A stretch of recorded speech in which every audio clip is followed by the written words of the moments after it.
Olá, pessoal.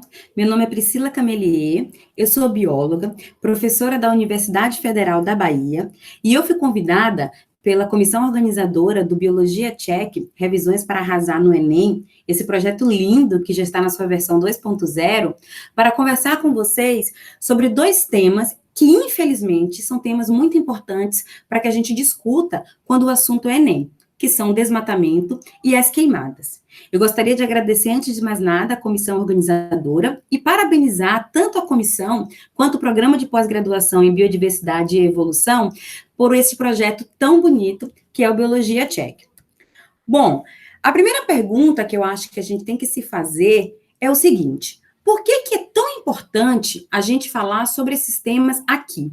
E por que eu falo que, infelizmente, esses temas são importantes? Como vocês devem saber, muito mais do que eu, né, o Enem cada vez mais tem buscado trazer em suas questões temas que sejam transversais, multidisciplinares e que façam parte do cotidiano e da atualidade da sociedade. Então, eu falo que que esses temas, infelizmente, são temas importantes, porque eu não queria que nem os fogos, as queimadas e o desmatamento fossem temas que a gente tivesse como notícias de jornal e como temas atuais em nossa sociedade.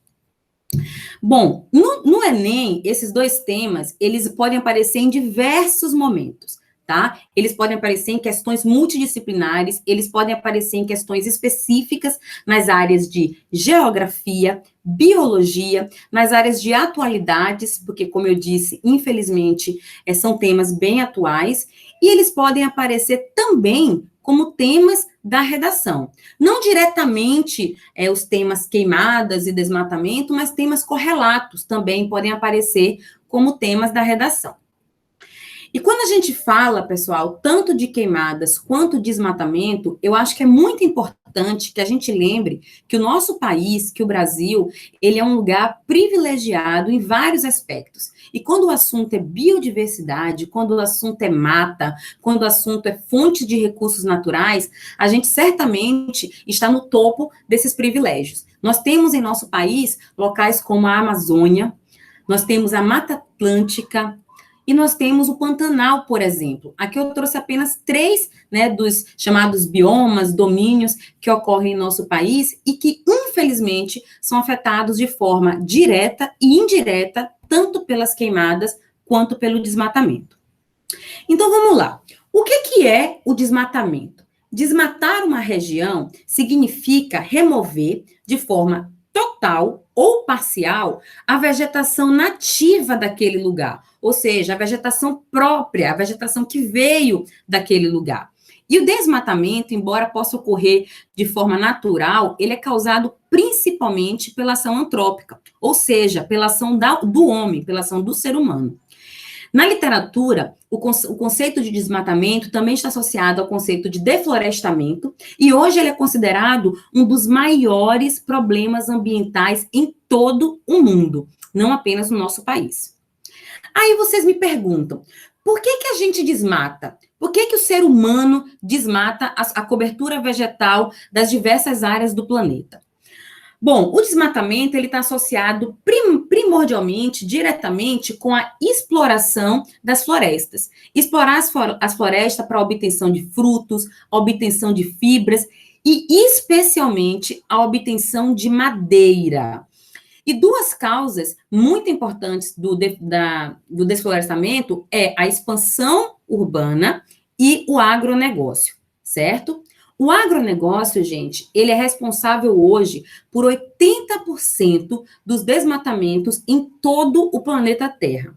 E o que significa agronegócio? É toda essa cadeia de produção que interliga vários setores da economia, como principalmente a agricultura e pecuária, mas também a indústria e o comércio. Eu não estou falando aqui dos pequenos agricultores, das pequenas agricultoras. Eu estou falando de agronegócio grande, né, de grandes empresas, de grandes culturas, né? Bom, a expansão urbana, junto com o agronegócio, é um dos importantes fatores que causam o desmatamento. Em nosso país, por exemplo, a expansão urbana ela é considerada como uma das principais causas para o desmatamento da Mata Atlântica. A Mata Atlântica ocupava, há muitos anos atrás, toda essa área aqui no nosso país em verde escuro. Hoje, a gente só tem pouco menos de 12%, né, em torno de 12% do que era originalmente a Mata Atlântica. Apenas essas áreas em verdes mais claros é o que a gente tem de remanescentes da Mata Atlântica. E a principal causa da destruição da Mata Atlântica, da perda da sua cobertura vegetal, do desmatamento, foi a expansão urbana. Mas o agronegócio também é importante para ameaçar a Mata Atlântica nesse sentido. Nessa reportagem, que saiu em agosto de 2020, o Rafael Fernandes, que ele está associado à ONG SOS Mata Atlântica, ele fala justamente sobre isso. Ele fala que o agronegócio ameaça, sim, a Mata Atlântica, mas que a expansão urbana, e atualmente em diferentes níveis, o que ele chamou do crescimento da selva de pedra, também é um fator que continua pressionando o desmatamento nesta mata. Bom, a Amazônia também tem sofrido muito com o desmatamento. Reportagens super recentes, do ano de 2021, relatam que nos últimos 5 anos, a gente registrou, neste ano, o pior acúmulo de desmatamento. Entre os meses de junho e julho, o crescimento de área degradada na floresta amazônica foi de quase 34%. E maio foi o nosso pior mês. Os principais estados brasileiros, nos quais a gente consegue perceber muito claramente que a floresta amazônica está sendo desmatada, devastada, são no Pará, no Amazonas, em Mato Grosso e também em Rondônia. Nessa reportagem, que saiu também recentemente, em 2020, no Jornal da USP, os autores falam sobre justamente o desmatamento na Amazônia. E eles mostram através de gráficos e formas variadas de se entender e calcular as taxas e a área desmatada, que o desmatamento vem aumentando muito desde o ano de 2018. São esses gráficos aqui indicados em vermelho e em roxo. Em roxo são os anos de 2019 e 2020. E eles falam nessa reportagem que é muito difícil listar, né, com precisão quais são as causas do desmatamento. Mas esses dados, eles comprovam que esse desmatamento ocorreu. E que as causas, na maioria das vezes, isso é sabido também, ocorre por conta da utilização ilegal da Amazônia, da derrubada ilegal da Amazônia. Então, ou seja, a maioria das causas do desmatamento na região Amazônia ocorre porque as coisas estão acontecendo à margem da lei. Bom, provavelmente o desmatamento na Amazônia está associado à impunidade aos crimes ambientais, a um retrocesso nas políticas ambientais que a gente tem vivenciado, especialmente nos últimos 2, 3 anos, ao crescimento da atividade pecuária, à extração ilegal de madeira, ao garimpo, né, ao estímulo à grilagem de terras públicas. A grilagem é justamente a ocupação ilegal de uma área, certo? E a retomada de grandes obras, como, por exemplo, as construções de grandes usinas hidrelétricas. Aqui é só uma foto mostrando uma área na região amazônica completamente desmatada por conta de atividades de garimpo ilegal em terras indígenas, certo? Isso aconteceu na região de Tenhari, do Igarapé Preto, no Amazonas. E as queimadas, Priscila? Bom, as queimadas, gente, embora elas possam ocorrer de forma natural, elas são causadas principalmente, né, o tipo de queimada que nos interessa aqui são as queimadas causadas pela ação antrópica. Por quê? Porque as queimadas que ocorrem de forma natural, como o próprio nome já diz, elas fazem parte do ciclo da natureza. Então, é como se a natureza ela estivesse preparada para que aqueles eventos de queimadas apareçam ocasionalmente em determinados locais. Então, isso não é problema, né? O cerrado queimar naturalmente, a região da Caatinga queimar naturalmente, devido às grandes temperaturas e outros fatores, não tem problema. O problema está na queimada causada pela ação antrópica, certo? E a queimada, né, as queimadas, nesse sentido, elas têm algumas funções, digamos assim. As queimadas, elas são muito praticadas na zona rural, né, nos campos brasileiros, para retirada da cobertura vegetal de uma determinada área. Elas, inclusive, em certo grau, elas são aprovadas por lei, tá? E as queimadas, elas também podem ser empregadas com o propósito de fertilizar o solo, de renovar o solo e de fazer a limpeza de algumas áreas. Neste caso, elas ocorrem principalmente em áreas urbanas, certo? Mas o que acontece, que tem acontecido, é que as queimadas, elas têm sido realizadas de forma muito maior do que o ambiente pode suportar, e elas têm sido feitas de formas descontroladas, né? E a queimada e o desmatamento, eles estão intimamente relacionados, porque é uma maneira mais simples, digamos assim, da gente desmatar uma área é justamente queimando parte daquela área. Então, são temas intimamente relacionados, certo?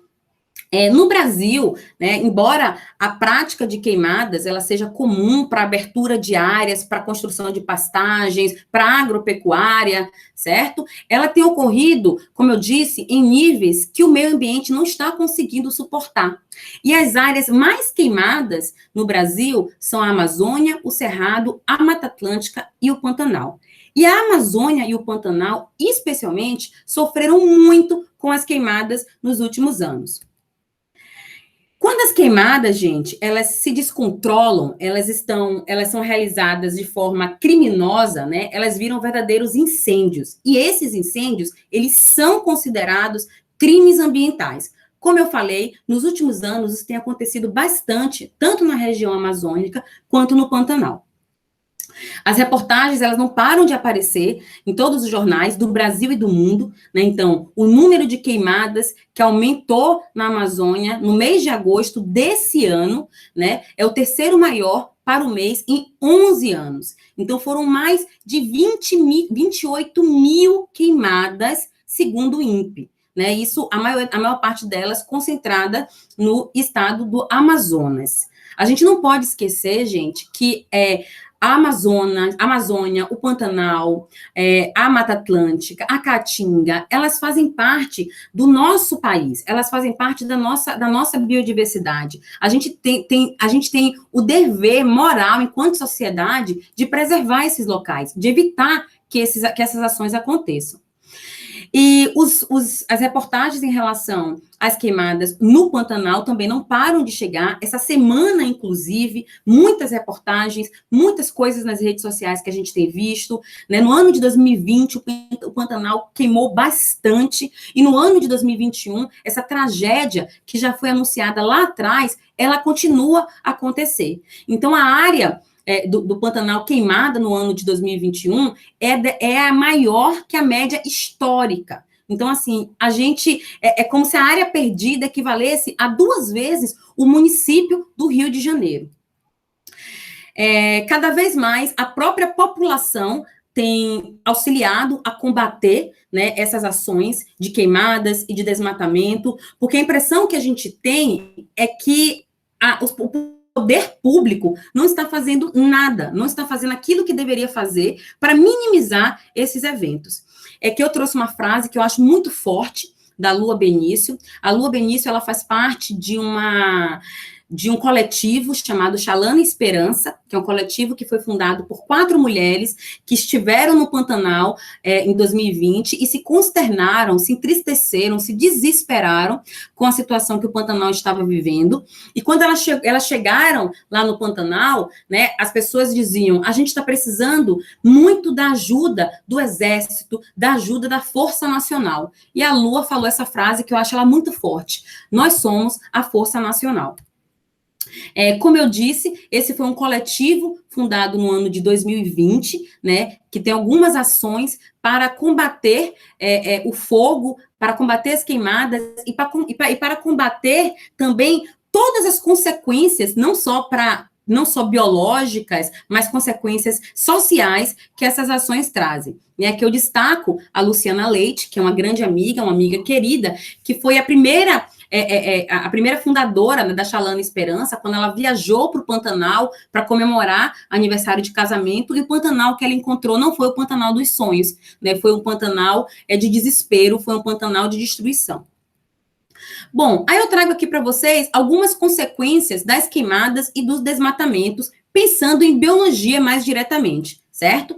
Essas ações, elas causam a perda da biodiversidade, a erosão e o empobrecimento dos solos, a devastação das florestas, há um aumento considerável de gases poluentes emitidos na atmosfera, né? Essas ações, elas têm impacto direto em médio, curto e longo prazo nas mudanças climáticas, elas aumentam o efeito estufa e, consequentemente, aumentam o aquecimento global, e elas causam um desequilíbrio completo dos ecossistemas e dos ciclos naturais. A gente pode exemplificar o ciclo da água, por exemplo, que é afetado diretamente pelas queimadas e pelos desmatamentos. E aqui eu coloquei etc, porque aqui, gente, eu me ative às consequências mais relacionadas à biologia. Mas se a gente pensar, tem uma série de consequências, inclusive consequências sociais, porque existe uma grande quantidade da parcela da nossa população, do povo brasileiro, que depende dessas regiões, dos recursos dessas regiões para sobreviver. E aí vocês me perguntam, Priscila, mas como é que a gente faz para equilibrar o desenvolvimento econômico com a necessidade que a gente tem, cada vez mais urgente, de conservar o meio ambiente? A palavra-chave, gente, é o desenvolvimento sustentável. A gente não pode ignorar que o crescimento econômico, ele está aí, né? Não tem como a gente frear, não tem como a gente ignorar, mas a gente tem como repensá-lo e fazer de uma forma que a gente consiga equilibrar natureza e seres humanos, certo? Bom, o desenvolvimento sustentável é o desenvolvimento capaz de suprir as necessidades da geração atual, sem comprometer a capacidade de atender às necessidades das gerações futuras. É aquele desenvolvimento que não vai esgotar os recursos que a gente tem hoje e deixar esses recursos ausentes para as gerações futuras. A gente tem que parar de pensar apenas no hoje. A gente precisa, especialmente quando o assunto é conservação da biodiversidade, preservação do planeta Terra, a gente precisa olhar para o futuro. E o desenvolvimento sustentável é a chave para isso. Bom, só que para que o desenvolvimento sustentável ele seja alcançado, a gente depende muito de um planejamento, a gente depende muito do reconhecimento de que os recursos naturais, eles são finitos, ou seja, eles acabam. Eles não são eternos. E a gente precisa ter consciência, cada vez mais, da importância da gente fazer a educação ambiental, da importância da gente conversar sobre esses assuntos, da gente se inteirar sobre esses assuntos, não apenas para responder a prova do Enem, mas a gente precisa se inteirar sobre esses assuntos para que a gente assuma o nosso papel enquanto sociedade de lutar pela preservação do ambiente que faz parte que é a nossa casa. O planeta Terra é a nossa casa, certo? E com isso, eu encerro a minha fala, né, mostrando que o desenvolvimento sustentável, ele está associado, a gente pode fazer pequenas coisas, como, por exemplo, investir na reciclagem, a gente pode cada vez mais utilizar formas de transporte que poluam menos o ambiente, pensar em fontes alternativas de energia, né, e fazer a nossa parte conversando com as pessoas de todos os locais que a gente puder, da importância da gente se ater a essas questões.